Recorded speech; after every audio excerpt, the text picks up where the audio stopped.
We talk about creating gender-neutral environments in our homes.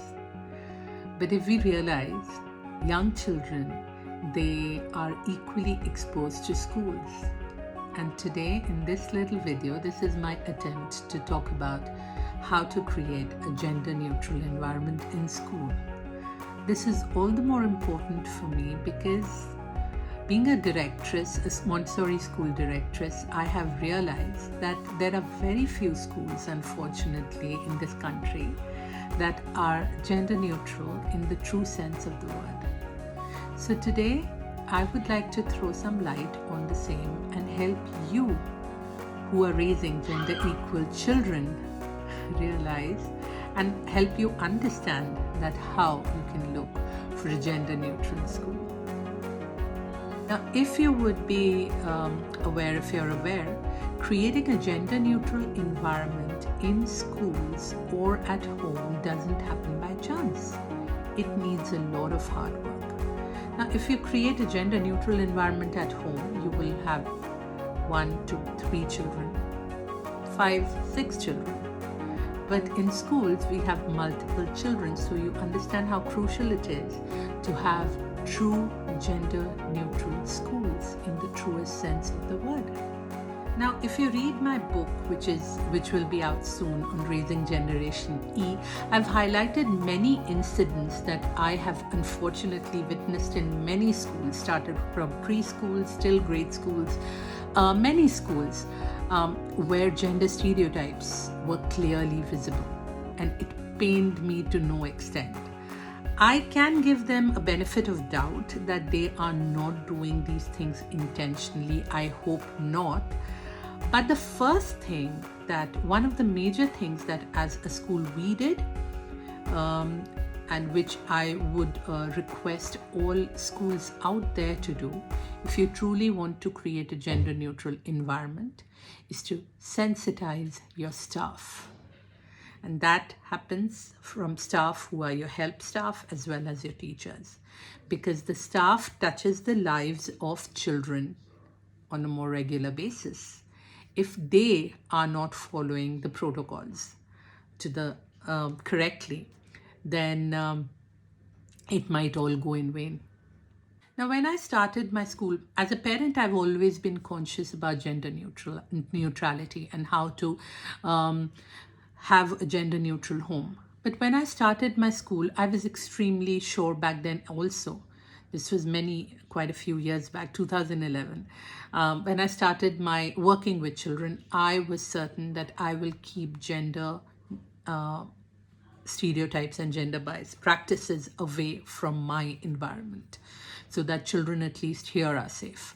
And I tried to look for gender neutral schools in India, but unfortunately, I didn't find a lot of examples. So I went on to see schools in Sweden, schools in Europe, other parts of Europe, schools in Australia, which were truly gender neutral, and then started studying them. I read a lot of books which were written on gender neutral schools and how to set them up. And then my journey began. I talked about sensitization of the staff. Now let me talk about working at core, right? At the basic work level. We have children from different environments which come into school. We are not aware of what's happening in their home environment. We, of course, speak to parents about gender neutrality when we have the children come to our school. But what actually happens on the home ground stays at home most of the time.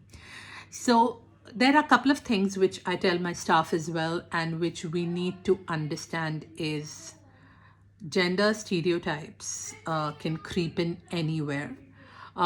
It is a possibility that children who are in a gender neutral school environment are exposed to extreme gender stereotypes at home, and which happens. Now, we will have children who are exposed to gender stereotypes and they believe in them because young children start believing what their parents or their family members follow. We will have children who don't have a clue about gender stereotypes because they are not exposed to it. we need to be ready. There has to be an environment of mutual respect. I will tell you an example. So one of the little kids in our environment, he came up to me and he told me, that one cannot play with that particular material because it's a boy thing. I was fuming inside, like really furious, but I cannot show it to the child. Obviously, it's my student, and I know his intentions are not bad. He just wants to point it out because he thinks it's a boy thing. So I went down, sat down at his eye level, and I told him, it's okay. Materials or playthings can be taken by anyone, boys or girls. There is no boy toy or girl toy. It is everyone's toy. We have to take our turns. That's one thing we should remember. But if you can play with it, so can she, and vice versa. As simple as that. I also made it a point to speak to his parents later, where the conversation was a more detailed conversation, and I spoke to them about how it would not be right for the child and other children, unfair on the other children as well. And it went pretty smoothly. So obviously, as I told you, we sensitize the staff, non-teaching, teaching staff, and we ensure our school policies also are formed around gender stereotypes and which can be available or which we can witness, and we have to be aware of that, we have to be conscious of that, and we have to be very particular about having absolutely no gender stereotypes followed within the school premises. So even when we interview our staff, we are conscious about what they think about gender stereotypes and gender biases and how gender neutral they can be. Like parents are responsible about having a gender neutral environment at home, we are responsible about creating that environment in school. Another thing we do is we never mix personality of the child with the gender. So we never say, oh, she's so cute, she's so mellow, a typical girl, or oh, he's so naughty and so loud, a typical boy. You will never hear us say that. Even when we give out colors, we don't give out colors based on the gender, pink and blue. We let the child decide what colors they'll pick, what material they'll pick, and how they'll work. So that's one thing we are very particular about. We are very thankful that we have a Montessori school, so the child decides a lot of things there, and we can keep gender at bay. In Ayelet, we are very thankful. Again, it's a Montessori, it's a preschool, so we don't have a uniform. We have a t-shirt which is common for boys and girls, and it is worn on Fridays.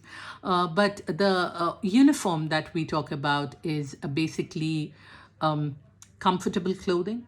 So if a girl can dress up in jeans and shirt, or pants and shirt, a boy can wear a dress, we don't have a problem with that. We just want the children to be comfortable, and that is it.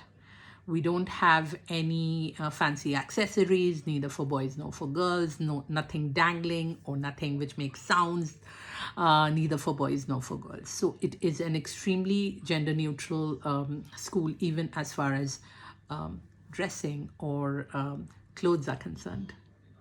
Now, I've seen many schools which only invite mums for PTMs and have special events for mothers.